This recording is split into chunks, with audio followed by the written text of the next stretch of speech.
السلام عليكم واهلا بيكم في حلقه جديده وتحليل مباراه الاهلي وبنك الاهلي. فوز الاهلي 1-0. النهارده داخل بتشكيل مختلف تماما عن مباراه الزمالك. 5 تغييرات في التشكيل: وجود احمد حسن، وجود كوكا مكان علي معلول، وجود خالد عبد الفتاح في الباك اليمين مكان محمد هاني، ولعب متولي مكان خالد عبد الفتاح.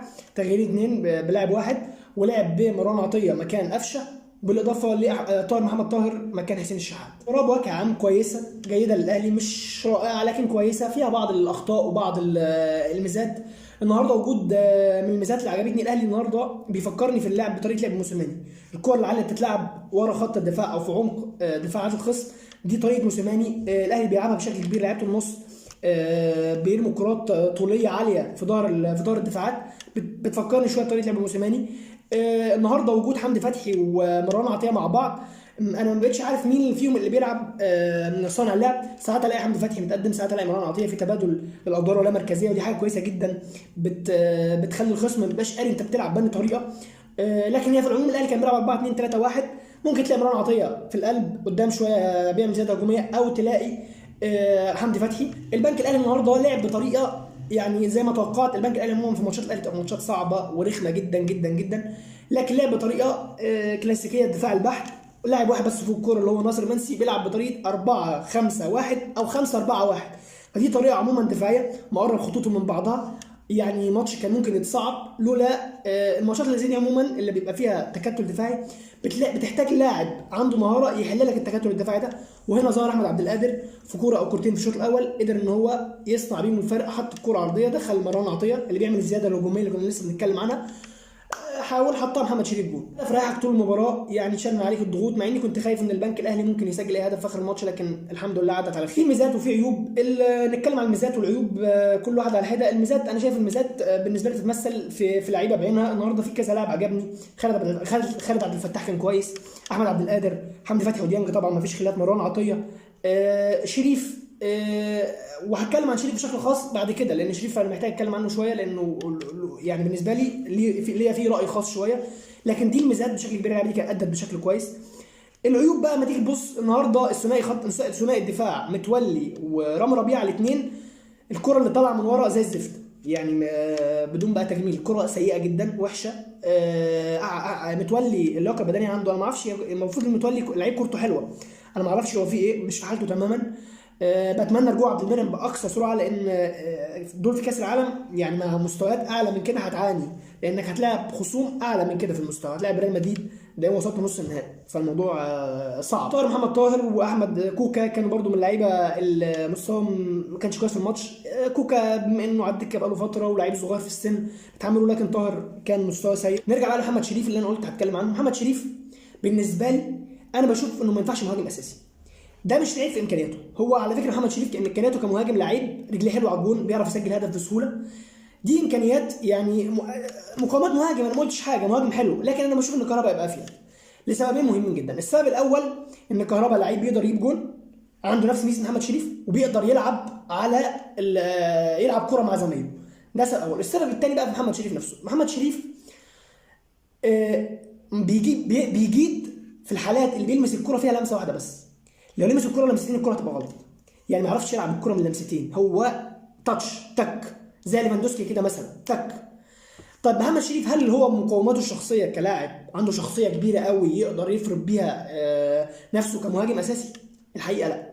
محمد شريف انا بشبهه لدياجو جوتا في ليفربول. دياجو جوتا لعيب بيعرف يجيب جون كويس جدا، في وقت معين كان معدل اهدافه بيتساوى مع معدل اهداف صلاح، يعني شوف صلاح، بس صلاح لعيب اساسي لعيب كبير، دياجو جوتا دايما بديل. ليه؟ لانه لعيب ما بيمتلكش الشخصيه الكبيره اللي يقدر يفرض نفسه كلاعب اساسي، في نفس الوقت هو ما بيقدمش حلول فرديه كلاعب، فما يبقاش اساسي. محمد شريف انا شايف انه لازم يبقى لاعب احتياطي، لعيب تبديله مهمه بينزل كل ماتش نص ساعه هيصنع لك الفرق. لكن لعيب اساسي النهارده هو سجل هدف من كوره من لمسه واحده، جات له كوره ثانيه انفراد محتاج يوقفها ويحطها ما عرفش يعملها، يعني ده عيب خطير في اي مهاجم. النهارده برضو عدم وجود علي معلول في الناحيه الشمال اثر كتير جدا على صناعه اللعب في الاهلي النهارده يعني مكسور الجناح. علي معلول قوه ضاربه يعني، لكن مفيش خلاف انك تريح علي معلول ده شيء كويس، انا شايف انه شيء والماتش عدى وكسبت، لان علي معلول من كتر اللعب اكيد هيقع منك في وقت معين، فانك تحافظ عليه دي حاجه صحيحه طبعا من مارسيل كولر. يعني ده من حيث الشوط الاول. الشوط الثاني بقى انا مارسيل كولر عمل بعض التغييرات اللي انا مش فاهمها لحد دلوقتي، دخول محمد فخري مكان كوكا، ولعب بخالد عبد الفتاح باك شمال ومحمد فخري باك يمين. اولا محمد فخري مش باك، ده رقم واحد، وخالد عبد الفتاح مش باك شمال، لعيب بيلعب بيمينه. الاهلي الشوط الثاني حرفيا برغم انه خلق عديد من الفرص نتيجه لمهارات فرديه من اللعيبه، مش لعب جماعي، ادى لان الاهلي بيلعب بالباكين الاثنين ما بيطلعوش، باكين اثنين يعني حرفيا ميتين. ما شفتش باكات في الشوط الثاني، ما شفتش باكات الاهلي نهائي. ده اعتقد خطا مارسيل كولر مش خطا اللعيبه، وظف اللعيبه بشكل غلط. انا ما اعرفش كوكا اتصاب او حاجه، لكن ما اعرفش التغيير ده كان فكره ايه، لكن انا شايف انه كان تغيير غلط. حاجه كمان مهمه، عدم وجود قفشه في تشكيله الاهلي بيسرع رتم لعب الاهلي جدا. قفشه كلاعب يعني من نوعيه اللعيبه اللي ايه، ممكن يديك استحواذ لكن مش هيديك سرعه في اللعب، مش هيديك هو هيديك استحواذ ان كان فايق، ان كان في مستواه، لكن هو كمان مش في مستواه.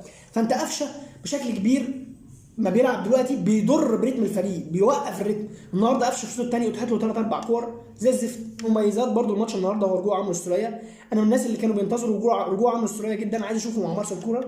شايف ان طريقه مارسيل كولر هتناسب جدا عمرو السوليه، لانها بتعتمد على لعيبه النص اللي بتروح وترجع، لعيبه البوكس تو بوكس. عمرو السوليه دائما يعني لعيب كان بيتظلم شويه في فكره انه بيلعب، المدربين بيحطوه في طريقه 4-2-3-1. 4-2-3-1 دايما بتحتاج الاثنين لعيبه النص الارتكازات، واحد يبقى دفاعي واحد يبقى هجومي بشكل معين، زي حسام غالي مثلا، لعيب صانع لعب نص ملعب بس صانع لعب، زي فرجاني ساسي لكن مش بوكس تو بوكس. عمرو السوليه لعيب بيروح ويرجع بطول الملعب. فطريقه 4-3-3 او الطريقه اللي بيلعب بيها مارسيل كولر اللي بتحاول فيها اثنين لعيبه النص الارتكاز واحد واثنين لعيبه طايرين، اعتقد انها هتكون مناسبه جدا لعمرو السوليه وهيجيد فيها. وافتكروا كلامي قبل ما اقفل، بس عايز اتكلم عن مارسيل كولر شويه، لان انا انتقدته في التغيير، لكن ده ما يمنعش ان الراجل اثبت كفاءه كمدرب الى لحد دلوقتي بشكل كبير. الراجل لعب 20 ماتش، كسب 15 وتعادل 5، او كسب 16 وتعادل 4. فالراجل ما خسرش لحد دلوقتي، والفرقه مستوى بيتطور تدريجي، وده مؤشر كويس. الراجل اثبت في ماتشين الزمالك، ماتش السوبر وماتش الدوري، قدم ماتشين اتنين تكتيكي، يعني المستوى التكتيكي حاجه روعه. فانا ما اقدرش اتكلم عليه، لكن محتاج لسه وقت، محتاج اللعيبه تتاقلم اكتر من كده على بعض اللعيبه الجديده اللي تخش في التشكيله، ولسه ان شاء الله اللي جاي خير. لكن انا بقول انه مدرب كويس، يعني ده رايي فيه. انا بحسم رايي دلوقتي لان كنت منتظر ان انا اشوفه اكتر من كده خلال الفتره اللي فاتت، لكن انا بقول انه مدرب كويس.